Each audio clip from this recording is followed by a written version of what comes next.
La société Carlian a été fondée en 1870 par Monsieur Carlian. Se sont succédé 3 générations de Carlian. Et mon père a eu l'opportunité de racheter la société en 1975 parce qu'il travaillait pour la famille Carlian depuis 1965. Donc au début, quand il a repris la société, on ne fabriquait rien du tout. On s'appelait Fabrique de Dorure, mais on ne fabriquait rien parce qu'on ne travaillait qu'avec des sous-traitants. Et mon père a eu la démarche inverse de lui intégrer petit à petit la production en montant d'abord un premier atelier de fabrication de fils, parce que la première activité de la société, c'est du fil pour la broderie et le tissage, essentiellement des fils or et argent. Et ensuite, petit à petit, on a intégré toutes nos productions. C'est-à-dire, soit on a repris des sous-traitants, soit on a intégré les productions. Donc, on fabrique du fil pour la broderie et le tissage.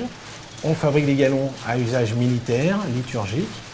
On fabrique des cordons, donc c'est du tressage. Et on s'est développé un petit peu sur des produits techniques également, ce qui est une autre partie de notre activité. Aujourd'hui, on est sur des produits assez haut de gamme, on va dire. Mais ce qui fait la différence, et pourquoi je pense qu'on est encore présent sur nos marchés, parce que les gens trouvent chez nous une qualité qu'ils ne trouveront plus ailleurs. Quand mon père a repris la société, on était 30 à Lyon. C'était une activité typiquement lyonnaise. Et aujourd'hui, on est sur Lyon les derniers. Et on est la seule société qui est complètement intégrée, où on va faire le fil, et on va le transformer ensuite en galon, en cordon. On fait tout, on va dire, de A à Z.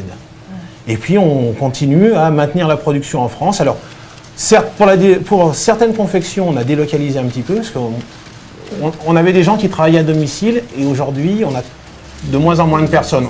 On ne trouve plus de personnes qui travaillent à domicile. C'est des travaux d'enjolivure, c'était pour fabriquer des dragons, par exemple, pour fabriquer des glands pour l'église, pour fabriquer des jugulaires pour les casquettes. Ça, c'était des gens, on leur confiait les matières premières, ils travaillaient à domicile, et ensuite, ils nous rendaient le produit fini, ils étaient payés à la tâche.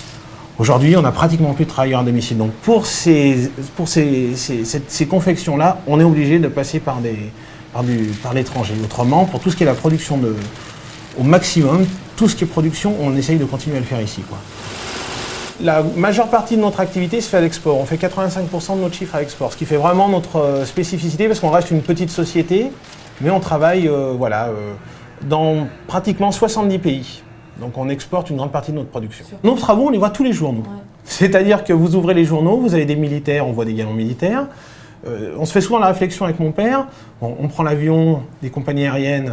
La première chose qu'on regarde, c'est les commandants de bord, par exemple, les hôtesses. Ils ont des produits qui viennent souvent de chez nous. Il y a pas mal de concurrence sur les écharpes de mer. Avant, on va dire qu'on était deux fabricants. Aujourd'hui, on propose vraiment 2 produits. Soit les écharpes qui sont entièrement fabriquées en France, et aujourd'hui, on est les seuls qui pouvons vraiment nous targuer de fournir une écharpe fabriquée en France de A à Z. Le ruban, nous, on ne tisse pas le ruban. On aurait des machines pour le faire, mais le ruban, c'est une spécialité, on va dire, de Saint-Étienne.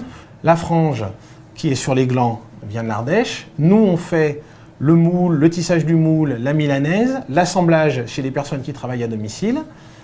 Et puis après, certaines écharpes, pour des questions de coût, sont montées à l'étranger. Donc là, on fournit nos matières premières et on fait faire les assemblages en délocalisé. Mais il y a des gens aujourd'hui qui vont proposer des écharpes qui ont été entièrement fabriquées en Asie, on va dire.